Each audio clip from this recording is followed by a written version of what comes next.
Boa noite a todos, a graça e a paz. Você pode se sentar em nome de Jesus.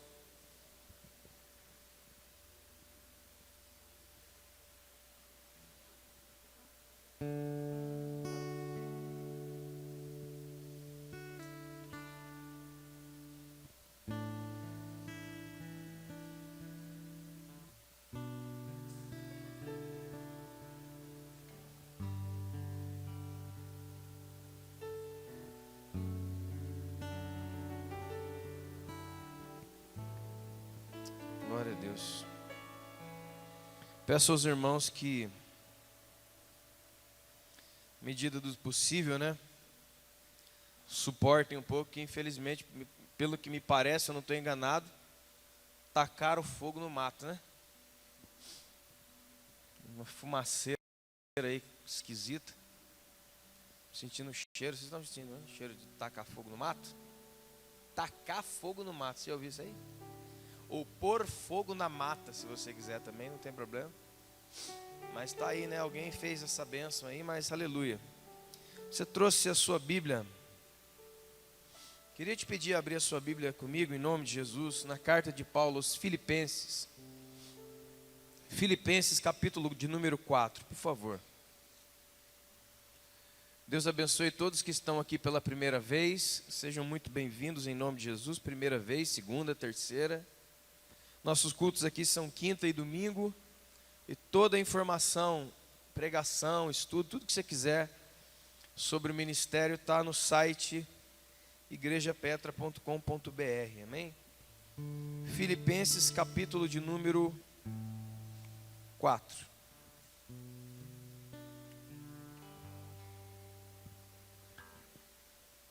Amém.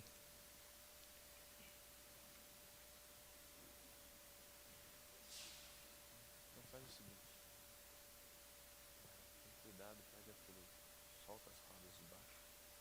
Faz assim e move aquilo lá. Para lá, para ver se dá uma passagem. Amém? Amém, irmãos? Filipenses capítulo 4. Verso de número 13.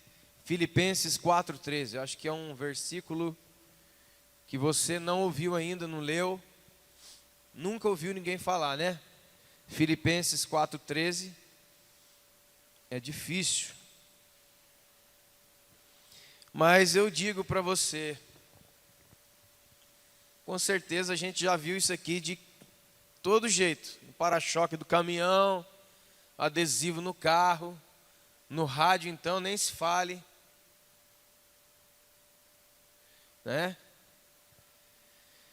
etc e tal. Mas lendo como nós vamos ler hoje, ou seja, toda a questão, eu acho que talvez você vai poder dizer assim, realmente eu não tinha visto Filipenses 4,13. Diz assim, o que é que diz mesmo? Tudo posso naquele que me fortalece. Ô santo Deus, Antes de começarmos a leitura, como eu falei, isso aqui está escrito em tudo quanto é lugar. E depois ainda que começou aí o Facebook e essas redes sociais, não tem um dia que eu não abro, tem lá assim um leão, sei lá, um pássaro, alguma coisa assim, com um versículo embaixo assim, Tudo posso fortalece. Se você quer receber, diga amém embaixo, irmão, tem vontade de me... Sabe aqueles posts? Jesus Cristo, se você não curte ou compartilha, você não é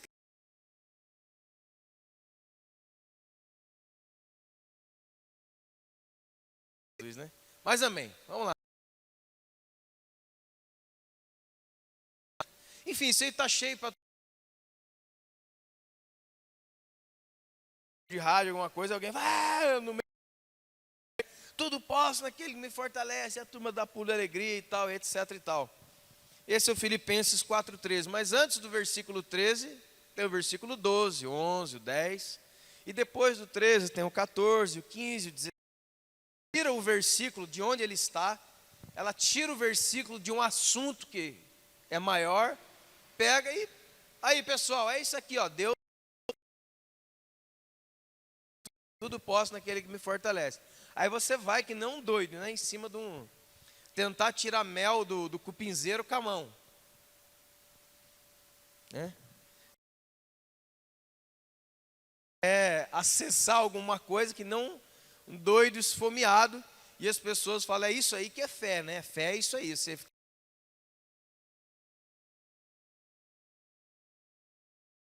dentro. Só que é o seguinte, junto com o mel, sempre as donas do mel,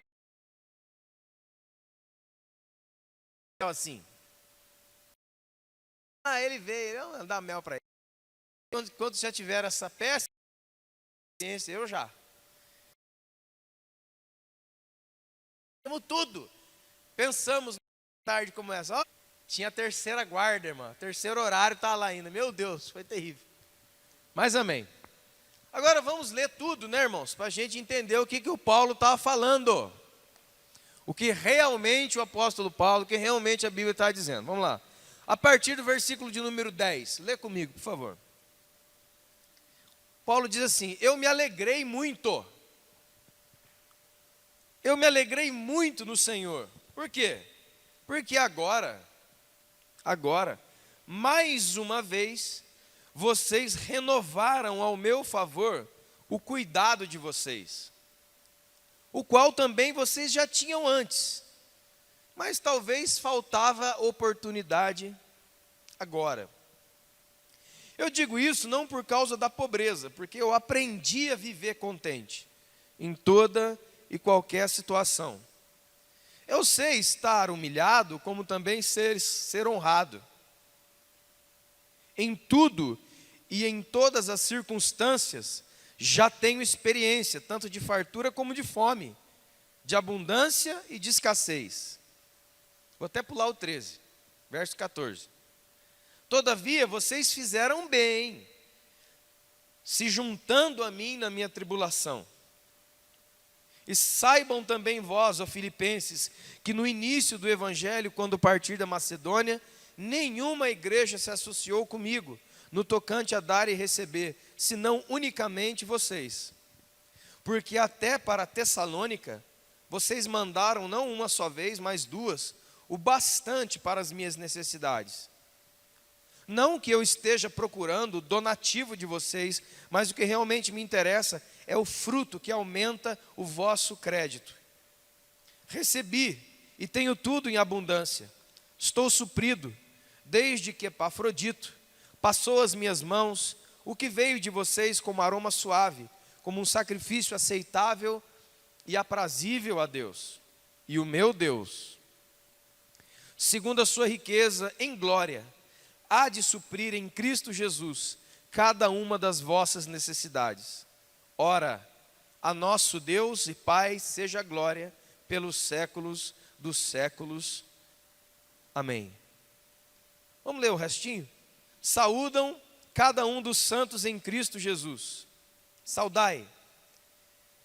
Aos irmãos que se acham comigo, eles vos saúdam. Todos os santos vos saúdam, especialmente os da casa de César. A graça do Senhor Jesus Cristo seja com o vosso espírito. Amém. Mas isso aqui é lindo, né? Quando a gente lê inteiro. Então eu prefiro o inteiro, ler inteiro, do que o 13. Posso todas as coisas naquele que me fortalece. Por quê, irmãos? Infelizmente, essa passagem, como tantas outras, tem sido utilizada para instigar você a crer numa coisa que a Bíblia não está dizendo. Esse versículo aqui poderia ter sido muito bem usado pelo diabo lá em Mateus 4 e Lucas 4.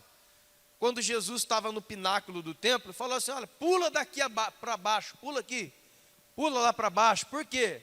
Porque tudo está escrito, posso todas as coisas naquele que me fortalece. Então E Jesus diria de novo, mas não foi isso que a Bíblia diz. Então o que está acontecendo? O que está acontecendo aqui, irmãos? Para ele ter a autoridade de dizer, posso tudo naquele que me fortalece. Então, qual que é o contexto? Vamos começar. O apóstolo Paulo começa o versículo 10 dizendo assim: eu me alegrei muito no Senhor. Eu me alegrei muito no Senhor. Por que que ele se alegrou? Por quê? Porque mais uma vez vocês renovaram ao meu favor, o qual também tinham feito antes, mas talvez no momento faltava oportunidade. Do que é que ele está falando aqui, irmãos? Ele está falando que ele estava em missão, ele estava falando que estava com o grupo dele fazendo a obra de Deus, e como ele diz lá no versículo 15, que nenhuma igreja, que igreja? As igrejas que ele mesmo fundou, evangelizou e ensinou, essas igrejas. Ele não está falando de igreja que ele não conhece, não. Ele está falando das igrejas que ele mesmo fundou, ele mesmo estabeleceu. Desde quando ele saiu da Macedônia, nenhuma dessas pessoas se juntaram a ele, se associaram com ele, no tocante a dar ou receber. O que ele está falando? Ele está falando, olha, eu mesmo fundei todas as igrejas, evangelizei, edifiquei as pessoas na fé, e foram batizados e foram estabelecidos os presbíteros, pastores nas igrejas, mas quando eu saí em missão, nenhuma delas me ajudou. O Paulo está mostrando, ele está dizendo que eu me alegrei com vocês, porque eu já estou muito entristecido com todas as outras. Por quê? Porque eles nunca me ajudaram em nada. Desde quando eu saí da Macedônia, ninguém me ajudou. Ninguém deu, o assunto aqui é oferta missionária. O assunto aqui, você pode ler, é claro isso. Ninguém me ajudou, mas vocês, não somente uma vez, mas duas vezes, e todas as vezes que foi preciso, vocês não me deixaram sozinho. Então, qual é o motivo da alegria de Paulo? Eu me alegrei porque eu percebi que sou amado, que sou lembrado, que sou querido, que não estou esquecido. É só você ler e você vai ver que vocês renovaram em meu favor o cuidado de vocês, ou seja, vocês cuidam de mim, é isso que ele está dizendo. Então, o que é que alegrou o coração de Paulo? E o que é que alegra os nossos corações? Deve alegrar. Saber que tem gente que cuida de nós. Paulo, ele diz claramente, eu me alegrei muito no Senhor quando eu recebi a oferta. Mas não era no dinheiro que eu estava olhando, eu estava olhando, mas peraí, quem que mandou isso aqui? O Epafrodito falou assim, olha, foi os irmãos de Filipos. Eles lembraram de mim? Lembraram. Então, veja a ligação entre os irmãos. Não era ligação financeira, embora claramente diz aqui, Paulo estava precisando, ele elogia os irmãos, falando assim, vocês fizeram bem em se associar comigo, em me sustentar financeiramente, em mandar dinheiro para a missão, porque eu não estou sozinho, tem Lucas aqui, tem Marcos, tem uma galera aqui. Ele fala isso. E ele fala assim, olha, talvez demorou, é muito interessante, Paulo, ele dá um exemplo muito bom. Ele não fica aquele cara cobrador. Ele, na sua autoridade, e diante daquilo que ele fez, começar a fundar, estabelecer e firmar as igrejas, como ele fala em 1 Coríntios 9 e 10, ele poderia cobrar dos irmãos, cobrar assim, olha gente, e aí pessoal, eu estou sozinho aqui, eu não tenho o que comer aqui com o pessoal. Ele não faz isso. Ele faz um apelo à consciência, ele faz uma ligação de amor. Ele fala, talvez demorou um pouco de chegar a oferta, né? Porque ele coloca esse termo. Talvez faltou oportunidade para vocês. Quando eu fui estudar esse aqui no original, o sentido é esse. De alguém que não quer aparecer, mesmo tendo autoridade para fazer, ele não usa dessa autoridade, não usa dessa prerrogativa de apóstolo, fundador e aquela pessoa que estabeleceu as igrejas. Mas ele falou, talvez, né, irmãos, não teve oportunidade, né? Talvez não houve oportunidade, mas vamos pensar no agora. Graças a Deus porque teve oportunidade agora, a oferta já chegou, ela basta para mim. e me deixa muito alegre. Mas aqui para nós, o ensino é o seguinte: ele se alegrou com aquilo que nós verdadeiramente devemos nos alegrar, em saber que somos amados, queridos, lembrados e por isso somos cuidados uns pelos outros.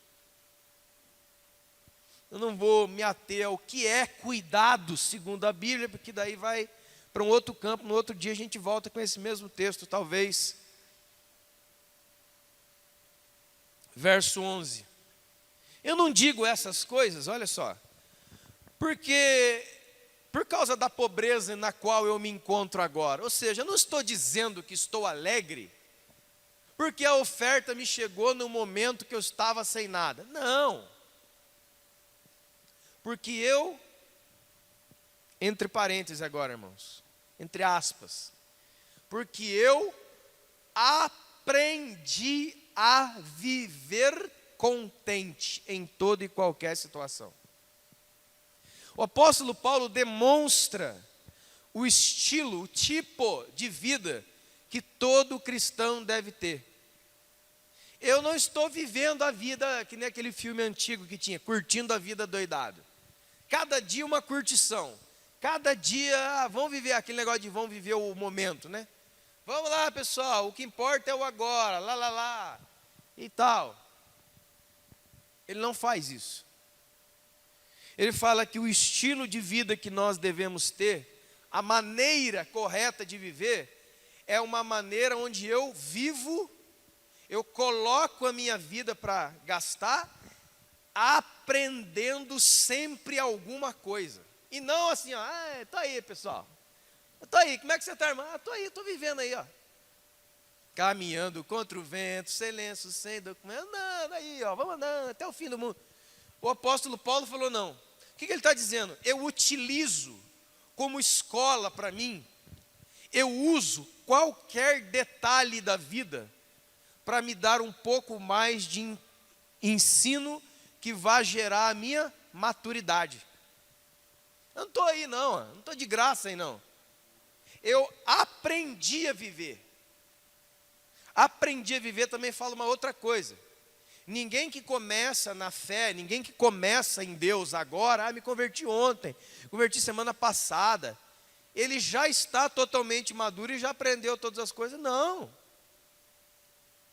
Mas uma coisa tem que estar presente, eu estou aprendendo. E alguém pode dizer, mas eu também estou aprendendo, então tem um problema. A palavra eu estou aprendendo não é um negócio que a gente está lendo, não, irmãos. Isso aqui pode ser verificado. A aprendizagem pode ser verificada. Quantos estão comigo aqui, irmãos? Quantos estão entendendo? Você está lá na primeira série do primeiro grau lá, como é que chama? Fundamental. Olha lá, você é uma criança. Para você escrever um pauzinho, uma bolinha, um pauzinho, uma bolinha. Aí depois de um tempo, alguém já te encontra na primeira série do primeiro colegial, ou seja, do ensino médio. Então tem alguns anos aqui de aprendizado, não é? Então alguém pode checar se realmente houve aprendizado. Então quem está falando assim, olha, eu aprendi a viver, ele está dizendo aqui, ó, vocês podem verificar o meu aprendizado. Eu não estou falando que aprendi, não. Eu demonstro que eu aprendi. E aqui no caso, nós vamos entrar aqui, a demonstração que ele dá. A demonstração que ele dá está justamente no versículo, ele fala assim, porque eu aprendi a viver em toda, contente, em toda e qualquer situação. Então, ou seja, quando eu estou dizendo que eu levo a minha vida, eu vivo a minha vida em aprendizado, você pode verificar. Eu posso verificar em você. Quem é que está crescendo espiritualmente? Isso é verificável, não adianta dizer.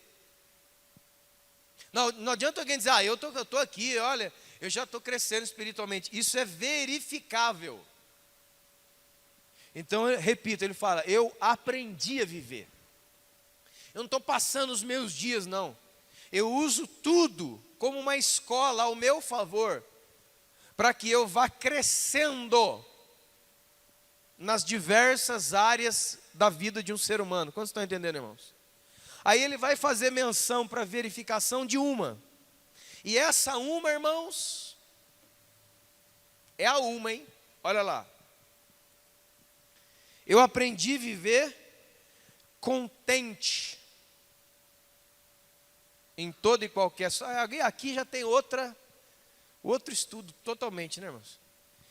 Ele não só aprendeu a viver, mas ele aprendeu a viver contente. Aqui vai dar problema. Porque há muitas pessoas aprendendo com a vida, mas uma coisa ele não está, contente. Aí a pergunta é, por quê? Porque, volto, aprendi a viver contente. Ele coloca um adjetivo no aprendizado dele aqui, ó. Não, mas não é qualquer aprendizado. Eu agora, com o meu aprendizado, eu me torno a pessoa contente. Como? Por quê? De que jeito? Talvez a receita que você mais quer nessa noite aqui, né? Como que eu aprendo a viver e vivo contente? Porque eu não estou contente com nada. Inclusive, a grande maioria da crentalhada está totalmente descontente. Por quê? O Paulo está falando, ele vai falar aqui agora, por quê? Ó? Eu sei estar humilhado e também sei estar honrado. Eu vou dizer, irmãos, a grande maioria de nós não sabe nenhum e nem outro. Porque da humilhação nós não queremos de jeito nenhum. Ninguém quer passar humilhação. Humilhação, irmão, deixa só aqui, ó. Humilhação não é gente que está fazendo coisa errada, não, tá? Não é isso, não é gente, não é isso. É ser humilhado por causa da vida e da consciência de Jesus Cristo. Não é gente que está fazendo coisa errada e aí alguém vem bater o carimbo em você. Não é isso, não. Isso aí é outra coisa. Amém, irmãos? Estão entendendo? Amém? Não é isso. É por causa da vida e da consciência que ele tinha, do preço que ele pagava por ser um cristão autêntico. E ele fala, não, eu aprendi a estar humilhado. Eu sei o que me é ensinado nessa escola aqui, ó. A humilhação é uma escola, mas ninguém quer entrar nela, ninguém. Mesmo tendo lido que Deus exalta aquele que foi o quê? Mas a gente quer a exaltação sem a humilhação. A gente inventa uma nova escola que a gente encasqueta, que é melhor e mais perfeita que a que Jesus falou. Não, gente, não, eu quero estar exaltado, eu quero estar, né, que nem ele fala aqui, eu não quero estar humilhado. Eu não quero ter que abaixar a cabeça, sabendo que estou certo, sabendo que o que eu estou vivendo é o que a palavra de Deus. Eu não quero. Eu quero sair por cima toda vez. Eu não quero ser humilhado. Eu não quero me sentir humilhado. Mas o Paulo fala, essa foi uma das minhas principais escolas. Me ensinou e me protegeu do principal mal, a soberba. Porque quando a Bíblia diz em Tiago que Deus rejeita o soberbo, como é que chama? Resiste ao soberbo, mas ao humilde ele concede graça. Quem que é esse humilde? Humilde é o que está humilhado, ele é o humilde. Como eu já falei, humilde é uma pessoa que não tem dinheiro para comprar a roupa do ano. Não, não é isso não. Humilde não tem nada a ver. As pessoas ligam a humildade, traço de caráter, com questão financeira, onde você mora, o que você veste. Não tem nada a ver. Tem um monte de gente morando em casa de telha de brasilite e é mais orgulhoso que o Lúcifer. É uma coisa horrorosa. Então, irmãos, desassocia isso. Aí ele pega e fala, olha, eu sei estar humilhado, eu aprendo quando eu estou lá. Eu não estou lá só, ai Deus, onde está, Senhor? Não, eu não fico com o meu choramingo, eu falo, Deus, o que é que está acontecendo? O que o Senhor quer me ensinar? Eu não estou aqui, olha aí, gente. E o negócio é tão estreito, né, irmão? Em 2 Coríntios capítulo 12, Ele fala assim: por causa das revelações que me foi dada, foi me colocado um espinho na carne, mensageiro de Satanás, para mim, a fim de me esbofetear, a fim de que eu não me orgulhasse das visões e das coisas que eu sei. Aqui tem outra, irmão, aqui tem outra pregação. Todo mundo quer crescer, todo mundo quer ser o, como diz antigamente, quer ser o must, quer ser o melhor. Às vezes vem cada coisa na minha cabeça, do nada. Esse negócio do must é muito antigo. Mas está lá. Mas, gente, eu não quero entrar na escola. É como uma pessoa que quer ser médico agora, porque ele acha que ele tem que ser. Aí eu gosto, me dá um diploma de médico, é que eu vou ali e opero. Ah, mas isso é uma coisa absurda, alguém pode dizer. Pois bem, é absurda mesmo, é o que a gente mais tem feito. A gente quer chegar em lugares de autoridade sem passar pelo caminho que gera a autoridade. E eu te digo, falando sobre autoridade, posição espiritual. Posição espiritual e autoridade espiritual não é um lugar onde você chega, mas o que é aquilo que é construído no caminho que leva ao lugar onde você vai. Quantos estão entendendo? Tem gente que pensa que é isso.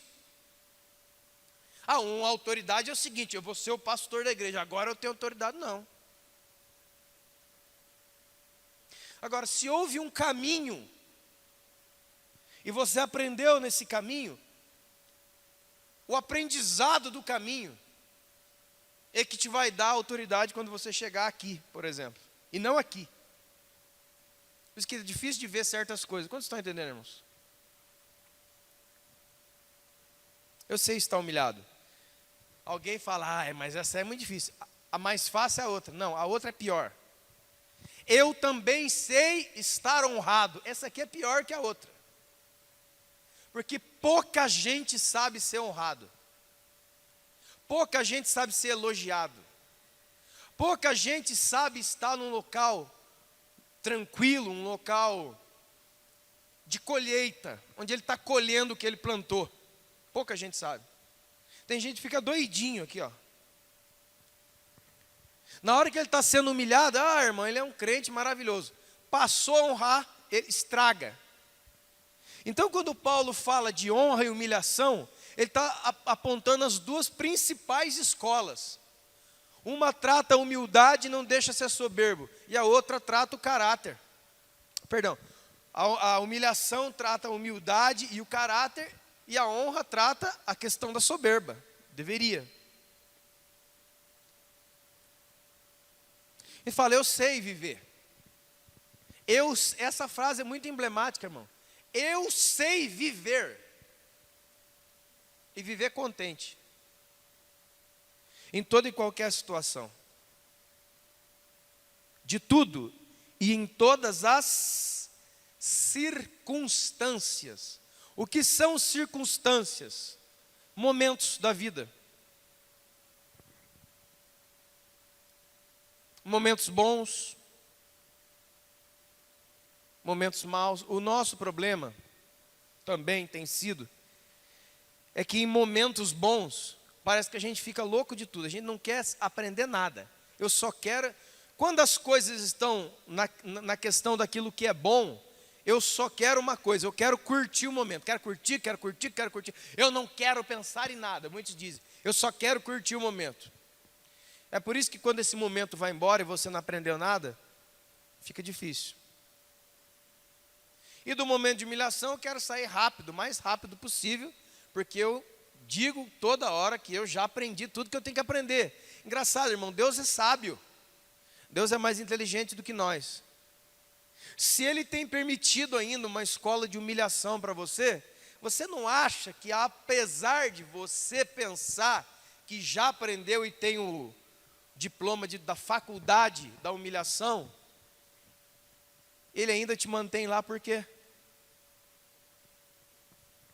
É a história do aluno que acha que passou, mas o boletim está na mão do professor e fala: você não passou. Mas eu acho que eu passei de ano. Mas você não passou, está aqui. A nota está comigo, sou eu que dou a nota, é você que acha. Aí eu acho, e aí, irmão, como é que você foi na prova? Ah, eu acho que eu fui bem. Chega lá, tomou bomba, mas você acha que você foi bem. Você acha que foi bem numa prova, por quê? Porque você pensa que aprendeu e sabe. Mas na mão do professor, que verdadeiramente tem a verdade, ele bate o gabarito com você, o gabarito aqui, ó.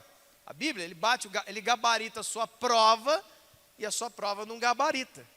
Mas você acha que está gabaritado. E por aí vai. E a gente fica meio perdido. Eu tenho experiência, tanto de fartura, como de fome.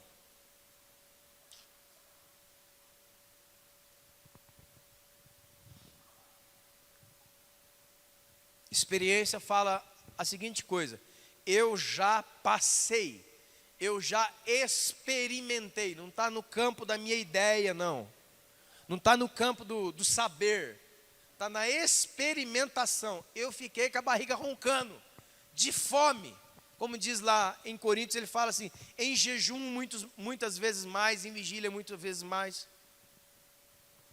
Eu já passei muita fome. E os estudiosos da Bíblia, e não muito, não precisa nem os estudiosos da Bíblia, tem muita gente na Bíblia, aqui na época de Paulo, dos primeiros cristãos, que fazia muito jejum, mas não é porque eles estavam se consagrando, não, irmão, porque não tinha comida. Aí já aproveitavam meter uma consagração aí para dar um, né?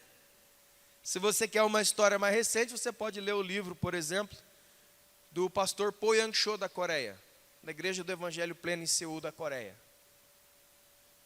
Antes de começar uma das maiores igrejas locais do mundo, ele fala que ele jejuava demais. Ele coloca o apêndice embaixo. Mas não é porque eu estava consagrando, é porque eu não tinha que comer. Então eu já aproveitava, né, Moreno? Colocava a consagração ali para falar que... E Deus aceitava. Deus é maravilhoso. Deus estava dando risada de tudo aquilo. E hoje, né, a igreja dele é a Coreia praticamente. Até o presidente congrega lá. Uma das maiores, se não for ainda, eu acho que ainda é, a maior igreja local do mundo. 5 cultos por dia. O primeiro culto é 5 horas da manhã. Todo dia tem culto, de segunda a segunda, 5 cultos por dia. O primeiro culto é 5 horas da manhã, com 45, 50 mil crentes lá dentro. Porque eles vão para o culto antes de ir trabalhar. Faz isso no Brasil. As pessoas mandam uma pessoa vir me matar. Mas faz, rapaz. Eu coloquei na minha timeline do Facebook, eu não sei quantos viram. Um pastor da Coreia que veio pregar aqui, irmão, mas dá uma saboada nos brasileiros que eu gostei. Gostei. Depois você vai lá e assiste. Enquanto muita gente vem dos países dizer: o Brasil é o país do avivamento, é daqui que vai sair. Aí veio um cara primeiro e falou a verdade: aqui não vai sair nada não. Vocês são preguiçosos, vocês são vagabundos, a turma não lê Bíblia, não ora, não presta atenção. Ele: olha, esse é o primeiro que veio dizer a verdade. Os outros veio tacar confete, serpentina. Olha que a igreja do Brasil, irmãos. Esse cara falou a verdade, não tem. Olha, irmãos, tem uma coisa que é dificílima para o brasileiro, em todas as áreas da sua vida. Não é igreja, não, em todas. Estabelecer para ele mesmo uma disciplina. Meu Deus do céu, irmão, você quer vencer um gigante? Você quer vencer um principado? Pega esse para você ver. Como dizia um homem de Deus, mestre de verdade é aquele que tem a capacidade de ensinar a si mesmo. Que ensinar para os outros, irmão? Qualquer um. O mestre, ele ensina para o outro e ele ensina para ele, que é o pior aluno que ele pode ter. Esse coreano veio e botou o pingo no i. Eu falei: esse cara aí, ó, é esse. Irmão, ninguém deu um pio, todo mundo ficou assim, ó. Porque é verdade, se esse cara viesse pregar aqui, eu ajoelhar e falar assim: é verdade, e essa pessoa, esse cara sou eu, falava. A igreja brasileira é assim, ela é brasileira, gente. É a igreja Menino do Rio, é a igreja da MPB, da Vida Fácil, da Lady Gerson. É isso aí. E não é aqui não, é em qualquer lugar. E quando você vê uma quebra você vê uma igreja cheia de frutos verdadeiros por trás. Então aqui fica o nosso recado para todo mundo. Se nós não formos trabalhar uma vida, se nós não trabalharmos a nossa vida disciplinar com Deus, e não, por favor, como dizia aquele cara, não me venha com churumelas, não venha dizer que ninguém foi com você, que ninguém te chamou, que você não tinha como. Você tem uma Bíblia, você pode fazer um devocional na sua casa, ninguém vai te impedir, você está num país livre, ninguém vai chutar a porta da sua casa e pegar você pelos cabelos, matar, estuprar, ninguém vai fazer isso, você pode fazer tranquilamente. O que a gente faz? Não faz. E ai de quem vir com essa história, hein? Que daí vocês são muito chatos. O apóstolo Paulo está falando isso. Ele tem experiência em fartura, em fome.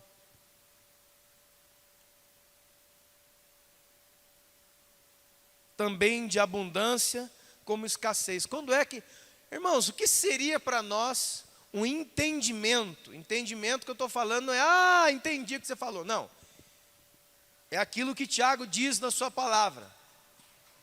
Para aquele que entende, se entendeu, deve praticar o que entende. Ou pelo menos está lutando para isso. Amém? Pelo menos lutando. O que seria hoje para a igreja brasileira, o que seria para nós uma vida equilibrada nesse ponto aqui, ó? O que seria uma igreja que pode dizer, irmãos e irmãs, que podem dizer, nós sabemos, aprendemos a viver equilibradamente entre esses dois pontos? Eu tenho algumas ideias na minha cabeça. Primeiro, o que seria dizer, eu aprendi a viver com abundância? Eu tenho muito. Você abre a minha geladeira, tem um monte de coisa, você abre ali, ele está falando disso, amém? Eu estou citando dentro do contexto. Você abre aqui a geladeira, tem um monte de coisa, você abre o armário, tem, você olha na fruteira, tem. O que seria para o cristão ter a experiência e entender e aprender com a vida como viver contente na abundância? Deixa eu te dar alguns exemplos, talvez você concorde, talvez não, não tem problema. Isso aqui é coisa minha, pensamento meu. Segundo o que eu leio aqui. O que seria uma pessoa que sabe viver com muita coisa? Contente. Primeiro, ele vê a fruteira, ele vê o armário, ele vê a geladeira, e ele fica alegre. Oh, Senhor, obrigado, Senhor. Aí, olha aí, Jesus, obrigado. Aí, tem para jogar fora. Esse é o primeiro. Segundo, quando ele abre, tem bastante coisa aqui, tem bastante, está lotada a fruteira ou a geladeira. O que ele faz? Ele sabe que ele não vai conseguir comer tudo aquilo, que não vai, a não ser que tenha 60 pessoas morando na sua casa. Que a grande realidade do Brasil, onde tem um monte de gente passando fome, é que o Brasil, onde tem um monte de gente passando fome, é um dos países que mais joga comida no lixo. Eu não estou falando isso da minha cabeça, não. Isso aí você liga a internet, televisão, você vai ver. Então veja o paradoxo. Um país de terras férteis, de muita água como o nosso, um dos grandes produtores mundial de alimento, tem na sua mão direita, na sua mão esquerda, é um dos países que mais desperdiça alimento. Vira e mexe, eu vejo esses programas na televisão, as pessoas estão indo lá ensinar como é que você retrabalha, você come aquele negócio que você acha que está estragado. Sabe aquela cenoura que ficou meio mole? Aquela folha de alface que você acha? Aquela banana que está com um pontinho preto, você pega, isso aqui está podre, joga tudo fora? Um monte de gente toda hora ensinando. Então eu tenho para mim, segundo a Escritura e Paulo, que uma pessoa que aprendeu a viver com muita coisa, é uma pessoa que tem consciência que ela não pode com tudo aquilo, e por isso ela vai repartir. Ela vai dar. Ela vai, rapaz, eu abri aqui minha coisa que tem 10 pacotes de arroz de 5 quilos. Irmãos, dependendo do tamanho da sua família, você não consegue gastar 5 quilos no mês. Não consegue. Ah, pastor, lá em casa mora 20 pessoas. Ah, tudo bem, você mora num albergue, eu não sabia. Glória a Deus, então bota comida para o povo. Não é isso. A grande maioria do povo brasileiro não passa, eu estou falando chute assim mais ou menos, não passa de 5 integrantes na família. A grande maioria. 5 de pai, mãe, 3 filhos. Essa é a média. Média. O cara não consegue comer isso. Aí o que a gente tem? A gente tem a perda. Estraga comida na nossa despensa. Eu não consigo vislumbrar a possibilidade de Paulo dizer: eu aprendi a viver com bastante coisa e contente, porque as coisas chegavam a estragar na minha geladeira. Oh, glória! É o Deus da provisão. O Deus da provisão é isso aí. Vou te mostrar o Deus da provisão na Bíblia. Quando Jesus, na escassez de comida, chegou para Senhor, não tem o pessoal não tem o que comer aí, ó. Vamos mandar eles embora. Jesus, o que Jesus fala, irmãos?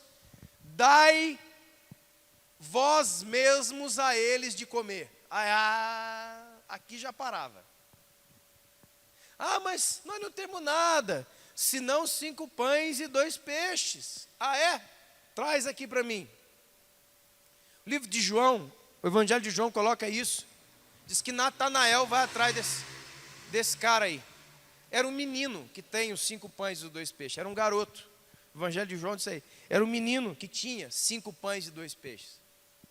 5 pães e 2 peixes naquela época era o alimento escasso de pai, mãe e um filho. Escasso. Não é para comer e chapar de comer, não. É aquela comida do deserto. O que está acontecendo ali? O menino deu toda a comida da família dele. É isso que está acontecendo. Jesus pega, dá graças, dá na mão deles, e a multiplicação não acontece na mão de Jesus, acontece na mão deles. E isso eu aprendi uma coisa, até coloquei lá, que é uma coisa que eu aprendi e quero viver na minha vida. E gostaria que toda a igreja vivesse para a glória de Deus. Guarde isso. Deus está pronto para multiplicar aquilo que você está pronto para dividir. Eu quero viver isso aí. E eu te exorto a viver isso aí, porque isso aí é para a glória de Deus. Deus está pronto para multiplicar aquilo que você está pronto para dividir. Mas não. Pense o pensamento das pessoas de hoje lá naquele dia. Talvez já vinha a mãe e o pai: menino, onde você vai com esse pão? Olha lá, porque está pedindo lá para dar para todo mundo. Rapaz, não tem nem para nós, esconde esse negócio. Vamos badar, vamos comer lá, não, vamos. Essa história é antiga. A viúva de Sarepta, chega o profeta Elias: o que você tem aí para comer? Ah, não tem, a sua serva não tem nada. Um pouquinho de azeite, um pouquinho de farinha, sua serva vai fazer um bolo, comerei eu e meu filho e depois nós vamos morrer. Aí o profeta: ó, dá para mim isso aí. Ela tá.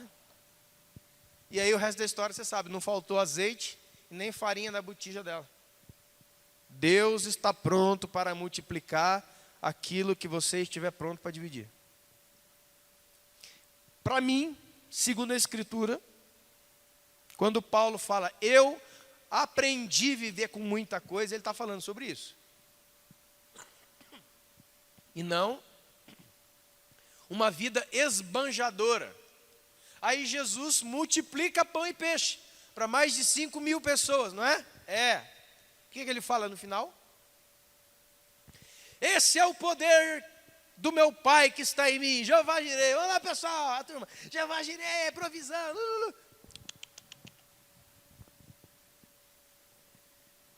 Sobrou pão e peixe? Sobrou, Jesus.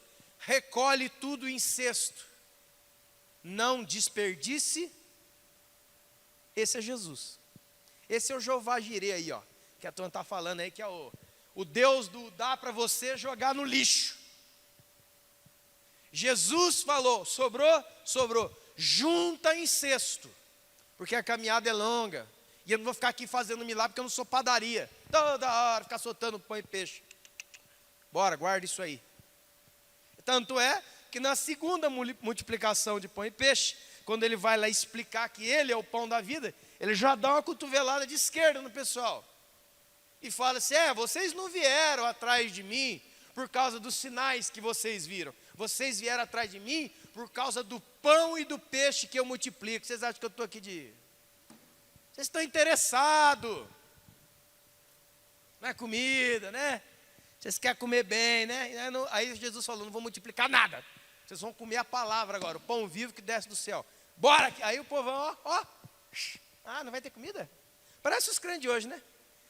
Vamos fazer a comunhão, vamos fazer uma agitação. Quem vai levar o quê? Não é, irmãos? É ou não é isso aí? Você faz um juntamento hoje, irmãos. Sábado, vamos fazer um ajuntamento, toda a igreja de jejum. Vou até tomar água aqui. Vem 2, 3. Porque uma das tristezas do dia de hoje é que crente só se une onde tem comida. É crente formiga. Onde cai açúcar, acabou o açúcar. É um desejo do meu coração, eu creio que é do coração de Deus, eu quero passar para o seu. Que a gente realmente esteja ligado no pão vivo que desce do céu. E que quando chegar a hora, os momentos de sermos chamados, única e exclusivamente para estarmos diante dele, a gente não fique se perguntando quem é que vai trazer o quê. Porque o pão desce do céu, o verdadeiro pão. Não é, e Jesus, irmão, Jesus é. Ele fala assim, o pão que eu sou não é o maná que caiu no deserto, que o seu pai comeu, se fartou, depois teve fome de novo. Não, eu sou o pão vivo. Quem comer de mim nunca mais tem fome. Aí. Sei também viver com escassez, com pouca coisa. Qual seria a ideia do apóstolo Paulo? Como é que ele vive contente com pouco?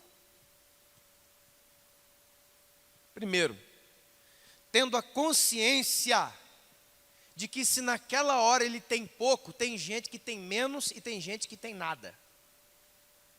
Quando você tem a consciência, irmão, consciência hoje já está virando milagre também, igual o paralítico andar. Consciência. De que hoje você vai comer, deixa eu dar um exemplo aqui, que isso aqui para mim, não é nem escassez, né? Mas vamos lá, para mim é arroz com ovo. Irmão, para mim, eu não vou colocar arroz com ovo, porque arroz com ovo para mim é coisa chique. Né, Morenão? Né? Não, vamos colocar arroz, vai. Arroz. Vamos supor assim. Não estou dando um exemplo aqui, tá, irmão? São exemplos fracos, mas vamos assim por aí mesmo. Arroz. Você chega diante daquele arroz com água, um copo d'água. Qual é a minha reação? Qual seria a nossa reação?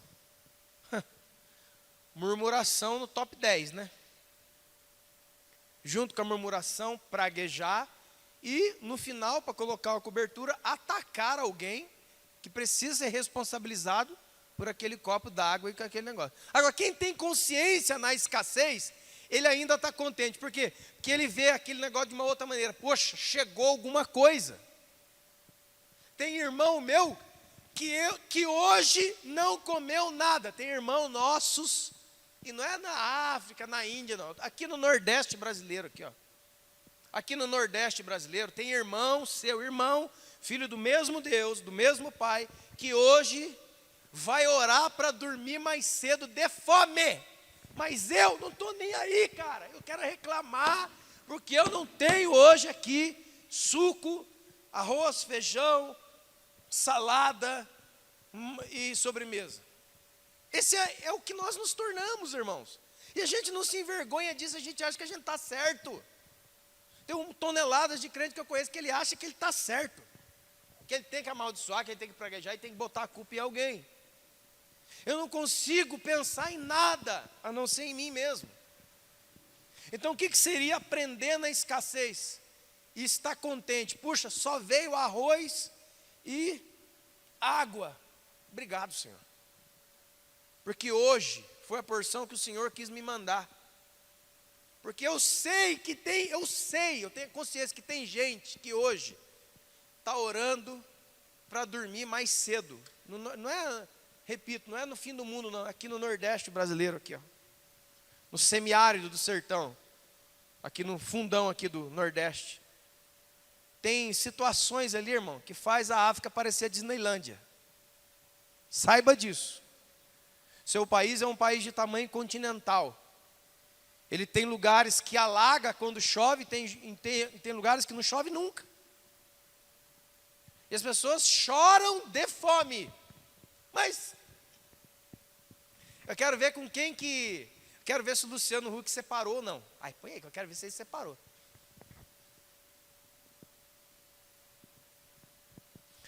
As pessoas falam, por que você não põe um púlpito de acrílico? Porque eu quebro. Eu fico, irmãos, não dá.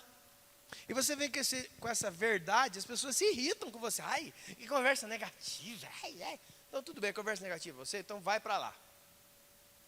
Eu quero te aconselhar a ir a Deus. Tudo que eu estou falando aqui, irmão, você não fica, ele falou, não. Tudo que eu estou falando aqui, ó, leva lá para sua casa, pega o texto e pergunta para o Espírito de Deus. Lá, não estou brincando, não. Se o Espírito Santo, numa oração sincera, não é bobeira, falar para você que tudo que eu estou falando aqui é bobeira, pode ir viver a vida da Disneylândia que não tem problema. Agora, eu ainda estou desafiando. Pergunta para ele se está tudo legal. Não, nós estamos voando baixo, cara. Nós somos a igreja, nós estamos arrepiando. É mesmo, hein? Tudo posso naquele que me fortalece, então significa o quê? Eu posso estar em um lugar ou em outro lugar. Deus pode contar comigo trafegando pelos lugares e os momentos da vida, porque eu não vou cair quando eu estiver neles. Eu não vou mudar. Quando eu estiver na riqueza, eu vou lembrar dos pobres. E quando eu estiver na escassez, eu vou agradecer e vou lembrar dos que têm menos que eu. Isso é tudo posso naquele que me fortalece. Eu não vou cair porque tenho pouco, não vou blasfemar. O provérbio diz assim, Senhor, que eu não tenha muito para que eu não me esqueça de Ti, e nem muito pouco para que eu não venha roubar. Dá-me aquilo que eu preciso. Mas aquilo que nós precisamos, nós não queremos mais. Se você ler Mateus capítulo 5, Mateus capítulo 6 principalmente, onde Jesus vem falando assim, vocês estão inquietos pelo dia de amanhã, né? Que comeremos, que beberemos, o que vestiremos. Mas são os gentios, aqueles que não me conhecem, que se preocupam com essas coisas. A gente lê isso e não faz mais nada. Não nos altera mais. Não nos leva pelo menos à reflexão, não, esse negócio aqui não. Aí vem esses ditados malditos que as pessoas, nós somos filhos do rei, pessoal, filhos do rei. Filho do rei hoje é o quê? Eu tenho um talão de cheque em branco e pela fé, Deus tem que assinar tudo. Mas esse Deus que anda fazendo isso, irmão, está um pouco diferente desse. Eu não estou falando que Deus não abençoa, não estou falando. Eu não estou falando que Deus não dá coisa, não. Deus é galardoador daqueles que o buscam, está escrito. Você quer se aproximar de Deus, você tem que crer que Deus presenteia a fé, o amor, a fidelidade. Deus faz isto.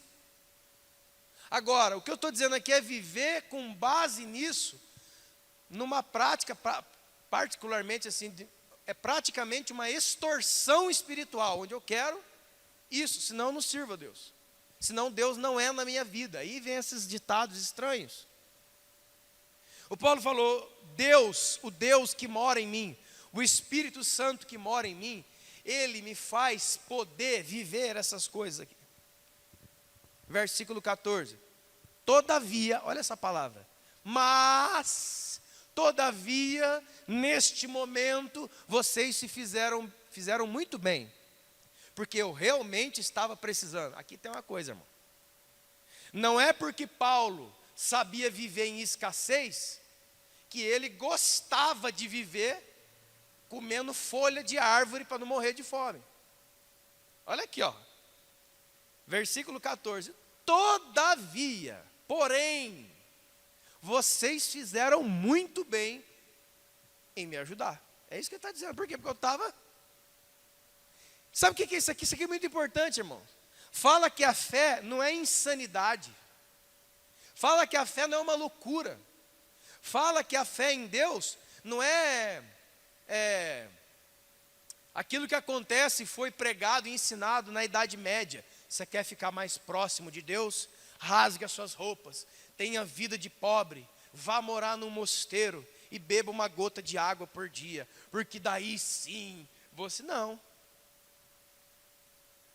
Olha o Paulo aqui, cara, depois desse discurso meu, mas, obrigado, velho, estava precisando mesmo, ligadão que eu estava, aqui ó, Paulo não era insano, Paulo o monge que mora na montanha, não, ele fala, quando eu tenho que comer, sabe o que eu faço? Eu como, quando eu não tenho, eu dou glória a Deus, mas quando eu tenho, eu como, senão é falsa humildade.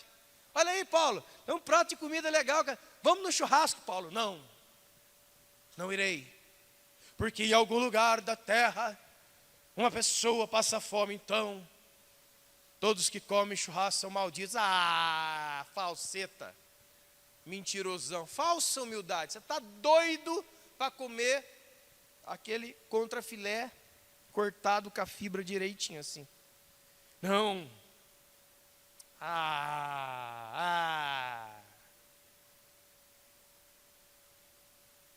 Você tem? Dê glória a Deus porque você tem. Aproveite, usufrua, mas com entendimento. Você pode sair aqui e comer um salgado ali? Come. Quer comais, quer bebais, faça tudo para a glória de Deus.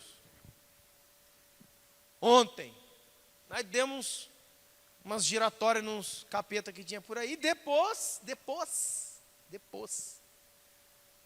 sentamos com o rei e com os príncipes e comemos ali um arrozinho, feijão, só para dar uma acalmada, né? Não. Vocês fizeram bem, obrigado por vocês terem me dado essa oferta, eu estava precisando mesmo. Ele fala, porque tem muita gente aí que não quer me ajudar, versículo 15. Vocês para Tessalônica mandaram 2 vezes o bastante para as minhas necessidades. Sabe o que Paulo está falando? Ele está reconhecendo a sua humanidade agora aqui. Eu tenho necessidade, eu preciso comer, vestir, andar, eu preciso. Os outros seres humanos também precisam. Muito obrigado, igreja de Filipos, que vocês mandaram para mim, quando eu estava na Tessalônica 2 vezes. E foi mais do que suficiente. Foi o bastante para as minhas necessidades. Isso aqui tem uma outra coisa, irmão.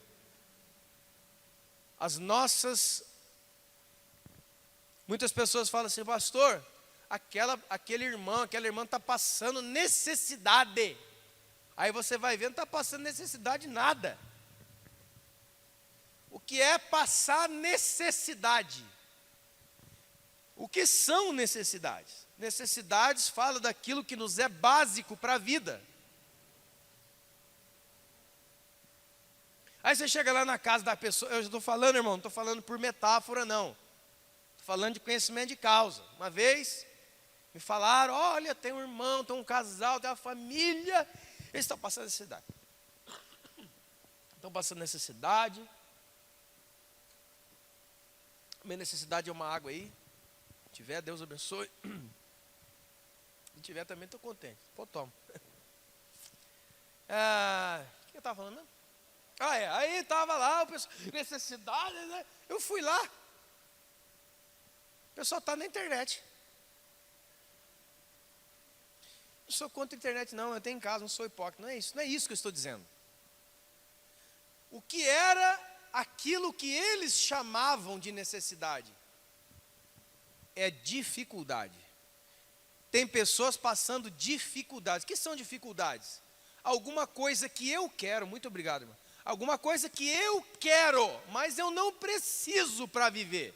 Ninguém aqui precisa de internet para viver, para ficar vivo. Não precisa.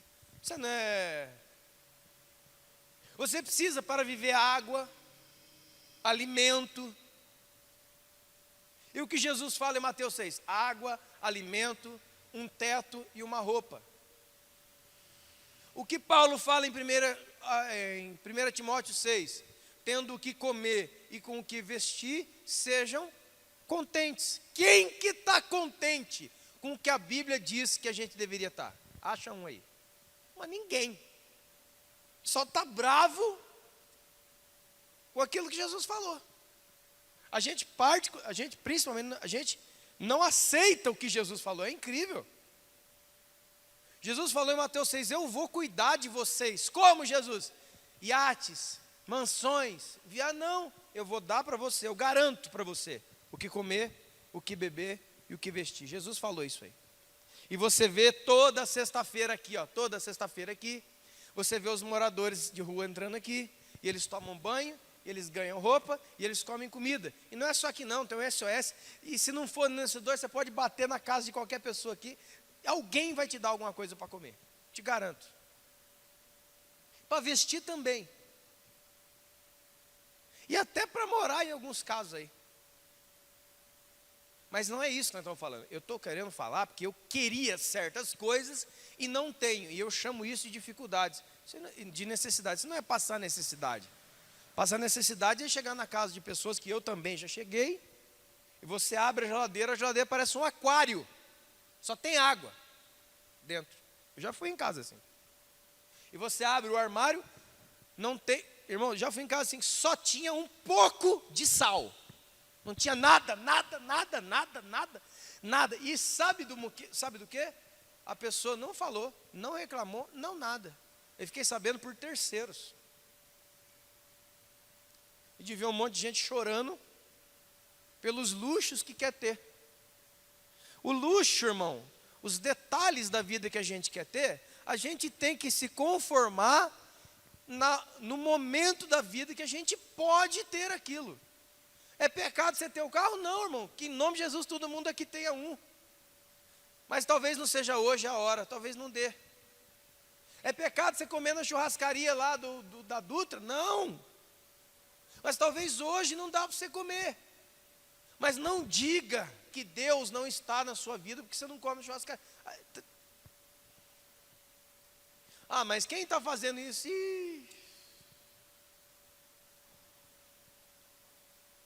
Verso 17. Não, ou 18 primeiro. Eu recebi tudo e tenho em abundância. Eu tenho muito. Eu não preciso nem ter tudo que eu recebi. É demais para mim. Isso aqui é o espírito doador. Com certeza absoluta, Paulo dividia tudo que ele recebia. E aí ele fala, sabe por que eu estou falando isso? Versículo 17. Eu não estou falando isso para vocês porque eu procuro receber ofertas de vocês. Eu não estou ensinando isso como um tipo de ardil psicológico usando a Bíblia para receber donativo, não.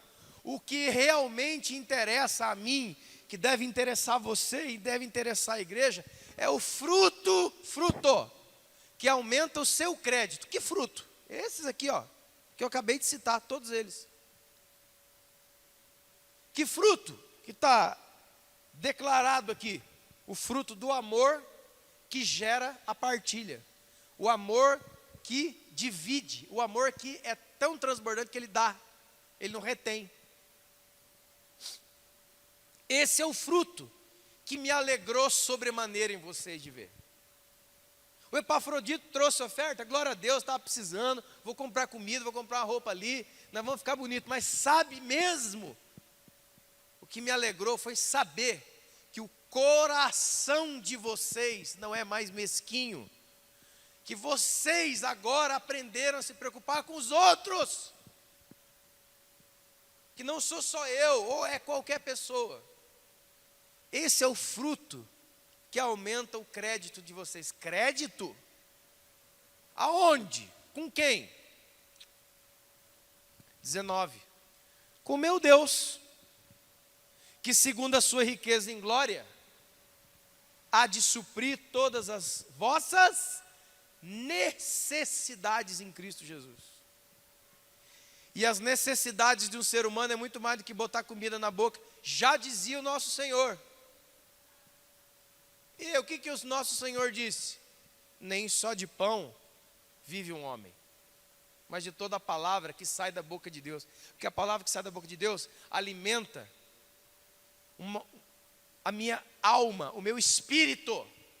Eu posso encher a barriga de comida e estar com uma fome espiritual gigantesca. Está morrendo de inanição. Sabe o que é morrer de inanição? Morrer de fome. Eu posso estar faminto, o meu espírito pode estar faminto. E alguém diz, mas como que eu vou saber disso? Se só minha barriga que ronca. Dá muitos sinais. Assim como a sua fome física te dá sinais, a fome espiritual também tem sinais. Ah, me diz uma. Não sei quantos aqui já passaram, acho que todo mundo já passaram da hora do almoço, trabalhando, fazendo alguma coisa, e aí foi mesmo, você não tomou café e não almoçou, chega lá para as 4, 5 da tarde, você está ali nos trabalhos, o que o seu corpo começa a te apontar? Eu vou além, a fome, ela dá e passa, já viu? Você vai lá e toma um copinho d'água, você dá uma enganadinha nela. Agora tem uma coisa que ela vai acentuando, ela não faz isso. A fraqueza do seu corpo.